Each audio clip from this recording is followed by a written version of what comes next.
High everyone, welcome to another video.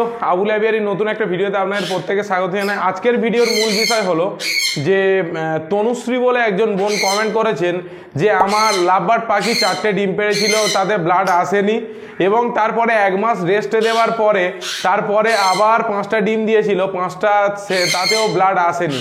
তো আমার করণীয় কি? তো আজকের বোনের জন্য আজকের টোটাল এই বিষয়টা। এবং যদি আপনাদেরও এইরকম যদি পরিস্থিতি হয় যে পাখি এগ লে করছে বাট ব্লাড আসছে না, বাট পাখি নেস্টিং করছে তারপরেও ব্লাড মানে এগ লে করছে না, তো আজকের এই ভিডিওতে আজকের এই সম্পূর্ণ বিষয়টাকে আপনাদের সঙ্গে শেয়ার করব। তাই প্রতিটা পয়েন্ট ধরে ধরে আপনাদেরকে বলবো যাতে আপনাদের প্রপারভাবে 2025 সালে আপনারা ব্রিডটাকে নিতে পারেন। তো চলুন বেশি দেরি না করে ভিডিওটিকে শুরু করি। তার আগে আপনার কাছে ছোট্ট রিকোয়েস্ট, যদি চ্যানেলে প্রথমবার হয়ে থাকেন তাহলে অবশ্যই চ্যানেলটিকে সাবস্ক্রাইব করে আমাদের পাশে থাকবেন এবং যারা ফেসবুক থেকে দেখছেন তারা অবশ্যই কিন্তু পেজটিকে ফলো করতে ভুলবেন না। তো চলুন ভিডিওটিকে শুরু করি। এখানে আছে গ্রিন ফিশার অফলাইন হচ্ছে ফিমেল আর হচ্ছে পার ব্লু ফিশার স্প্লিট অফলাইন হচ্ছে মেল। এদের এগ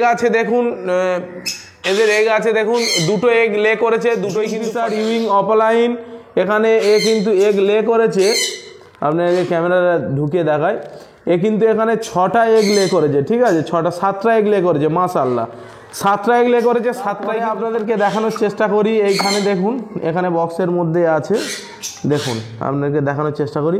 এখানে আছে 6টা এগ, মাশাআল্লাহ 6টাই হচ্ছে স্প্যাজলেস ককাটেল। দেখুন আপনাদেরকে দেখায়, এরা কিন্তু এগ লে করেছে, তো কামড়ানোর জন্য চেষ্টা করছে, ঠিক আছে। এও কিন্তু এগ লে করেছে। এখানে 3টে এগ আছে, আমি আগে চেক করেছিলাম, 3টে এগ আছে, 3টেই কিন্তু ফার্টাইল। দেন আপনাদেরকে আমি দেখাবার চেষ্টা করব। এখানে বন্ধুরা দেখুন, এখানে লটিনো ককাটেল, এখানে দেখুন 4খানা এগ দেখতে পাচ্ছেন, 4খানা এগ, 4টেই কিন্তু ফার্টাইল আছে, ঠিক আছে, চেক করা আছে এবং এগটাকে ওরা ঢুকিয়ে নিচ্ছে। দেখুন 5খানা টোটাল এগ আছে। দেন এর নিচের কেজে আপনাদেরকে দেখাবার চেষ্টা করি আমি। দেন এর নিচের কেজে রেজাল্টটা দেখুন, দাঁড়ান আমি রেজাল্টটাকে আপনাদের দেখাই। দেখুন ওরা বেরিয়ে আসছে, ভয়ে ওরা বেরিয়ে আসছে। ওরা কি রেজাল্ট করেছে আপনাদের দেখায়। এ দেখুন 4খানা এগ লে করেছে, 4খানাই কিন্তু ফার্টাইল, ঠিক আছে। ওরা রেগে যাচ্ছে, হ্যাঁ বলো রেগে যাচ্ছ কেন? এগ দেখছি বলে এক্ষুনি চলে যাবো। বন্ধুরা আপনারা দেখলেন যে লাভবার্ডের আমার যে পেয়ার ছিল এবং ককাটেলের যে পেয়ার ছিল, প্রত্যেকটাই কিন্তু 4টে 5টা 6টা করে কিন্তু এগ লে করেছে, প্রত্যেকটাই ফার্টাইল। এর পিছনে কারণটা কি আমি আপনাদের সঙ্গে বেসিক্যালি ডিটেলসে, এত ডিটেলসে আপনাদেরকে কেউ বলবে না। ইউটিউবে আপনারা ডিটেলস ন্যাচারাল যে প্রসেস সেটা আপনাকে কেউ বলবেন। তো সম্পূর্ণ ভিডিওটিকে তাই প্রথম থেকে গুরুত্ব দিয়ে আপনারা দেখুন, তাহলেই কিন্তু আপনার পাখি ব্রিড করবে এবং প্রতিটা ডিমেই কিন্তু আপনার ব্লাড আসবে এবং সেখান থেকে বাচ্চাও আপনি পাবেন। প্রথম যে জিনিসটা আপনারা করবেন, প্রথম হচ্ছে আমি সকালে উঠে যে জিনিসটা করি সেটা হচ্ছে ওয়ার্ম ওয়াটার। শীতকালে জল গরম রাখাটা খুবই দরকার এবং জলের সঙ্গে প্রোবায়োটিক এবং এনজাইম এটা মানে মেশাতে ভুলবেন না। রেগুলারই আপনি কিন্তু মেশাবেন প্রোবায়োটিক এবং কি এনজাইম। নিওপেপটিন হতে পারে, ভিটাজাইম হতে পারে, কার্বিনোজাইম হতে পারে, কার্মোজাইম হতে পারে। এই জিনিসটা আমি সপ্তাহে মোটামুটি 7 দিনের মধ্যে 5 দিন আমি অবশ্যই দিই। 2 নম্বর যে জিনিসটা করি, এই যে উইন্টার সিজনের যে ভেজিটেবল এখন যে জিনিসগুলো উঠছে আপনারা তো প্রত্যেকেই জানেন, যেমন হচ্ছে ওলকপি, তারপর হচ্ছে পেঁয়াজ কালি, তারপরে হচ্ছে লোটে শাক, তারপরে কলমি শাক, তারপরে হচ্ছে বাঁধাকপি, তারপরে হচ্ছে গাজর, বিট, ঠিক আছে, তারপর হচ্ছে পেঁপে।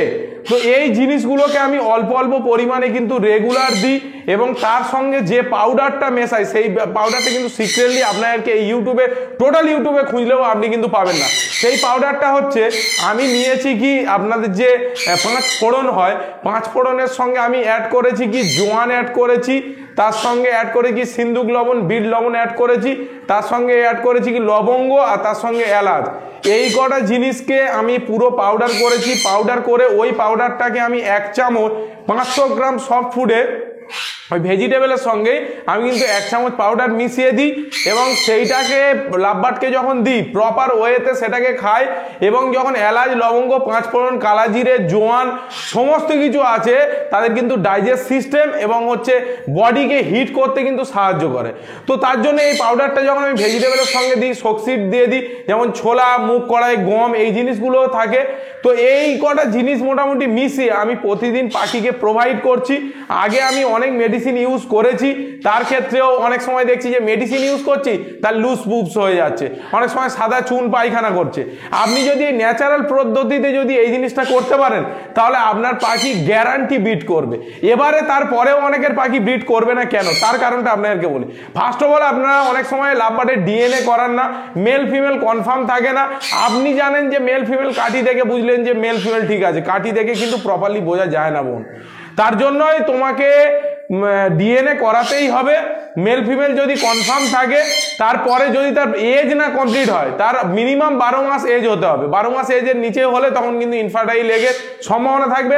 আর না হলে আপনি 12 মাসের আগে আপনি বুঝতে পারেননি, সে বলেছিল অ্যাডাল্ট পেয়ার, তারপরেও আপনি কিনে সেখানে আপনি ব্রিডিংয়ে বক্স লাগিয়ে দিয়ে দিন, তার এগ লে করছে কিন্তু ফার্টাইল হচ্ছে না। তো এই প্রবলেমটা আছে। আর তৃতীয় নম্বর যে জিনিসটা করতে হবে সেটা হচ্ছে, নয় ওর মধ্যে ভিটামিন এবং মিনারেল এবং ক্যালসিয়ামের ডেফিসিয়েন্সি হয়েছে। আমি যেটা ইউজ করি ভিটামিনের জন্য আমি ইউজ করি কি রিকোভিড, নাহলে ভাইমিনাল, একদম সিম্পল 2 থেকে 3 ফোঁটা সফট ফুডের মধ্যে দিয়ে দিই। আর ক্যালসিয়ামের হচ্ছে ক্যালগোফস, এটা একদম ক্যালসিয়াম এবং মিনারেলের ভরপুর মাত্রায় আছে। ক্যালগোফস আমি দিয়ে দিই কি 5 থেকে 6 ফোঁটা সফট ফুডের মধ্যে দিয়ে দিই, বা জলের সঙ্গে অনেক সময় দিয়ে দিই। এই জিনিসটা ব্যবহার করার পরে বক্স আমি লাগিয়ে দিই। বক্স লাগানোর পরে নেস্টিং মেটেরিয়ালস আমি খেজুর পাতা বা অন্যান্য যা কিছু আছে, খেজুর পাতা হোক বা আপনি ছোবড়া হোক, 1 ইঞ্চি করে কেটে আমি দিয়ে দিই এবং ওরা নিজেরাই নেস্টিং করে নেয়। নেস্টিং করে নিয়ে প্রপারভাবে যখন নেস্টিং কমপ্লিট হয়ে যায় তখন গিয়ে আপনার কিন্তু এগ লে করে। এবার অনেকেরই বলবে দাদা আমি এই জিনিসগুলো করেছি তারপরেও এগ লে করছে না। এগ লে করছে না, তার জন্য আপনার কি করণীয়? তার জন্য যে পাখিটাকে আপনি ধরুন আমার পিছনে ওপরের কেজে এই পাখিটার ধরুন ইচ্ছা এর নিচের কেজে হচ্ছে ব্রিড করবে, আপনি রেখেছেন ওপরের কেজে, তাহলে কিন্তু বক্স দিলেও সে কিন্তু এগ লে করবে না বোন। তার জন্য তোমাকে পাখিটাকে নিচে ওপরে মাঝে রেখে দেখতে হবে যে সে কোন জায়গাটা সে ব্রিড করতে সক্ষম, সেই জিনিসটাকে কিন্তু তোমাকে এক্সপেরিমেন্ট করে দেখতে হবে। তো এই জিনিসগুলো তুমি যদি করতে পারো ডেফিনেটলি কিন্তু তোমার পাখি ব্রিড করবে গ্যারান্টি। আর মেডিসিনের থেকে ন্যাচারাল যে ভেজিটেবল বা ন্যাচারাল যে ফ্রুটসের ওপরে পাখিকে বেশি ডিপেন্ডেবল করাও, শোকসিডের ওপরে ডিপেন্ডেবল করাও এবং সপ্তাহে 1 দিন করে এগ ফুড ইউজ করো, তাহলেই তোমার পাখি কিন্তু ব্রিড করবে 100%। ঠিক আছে? তো আশা করছি বন্ধুরা তোমাদের এই এই যে প্রবলেমগুলো হচ্ছে, এগ নিয়ে যে প্রবলেম হচ্ছে, সেটা তুমি এই প্রবলেমগুলো যদি ফিক্স করতে পারো তাহলে ডেফিনেটলি কিন্তু আমার মতনই কিন্তু তোমরা ব্রিডিং পাবে, একদম গ্যারান্টি। প্রথম ক্লাসে আমার যে ভুল হয়েছিল সেটা তো বলেছিলাম, দ্বিতীয় ক্লাসে এটা কিন্তু গ্যারান্টি তুমি পেয়ে যাবে। ঠিক আছে? তো আশা করছি বন্ধুরা ভিডিওটি কষ্ট করে আপনাদের জন্য বানাচ্ছি, তার জন্য একটা লাইক দিতে ভুলবেন না এবং ফেসবুক থেকে যারা দেখছেন তারা অবশ্যই কিন্তু ফলো করে নেবেন। তো আশা করছি আপনারা ভালো থাকবেন, সুস্থ থাকবেন। ভিডিওটা এখানে শেষ করছি, আগামী ভিডিওতে আবার আপনাদের সঙ্গে দেখা হবে। ধন্যবাদ।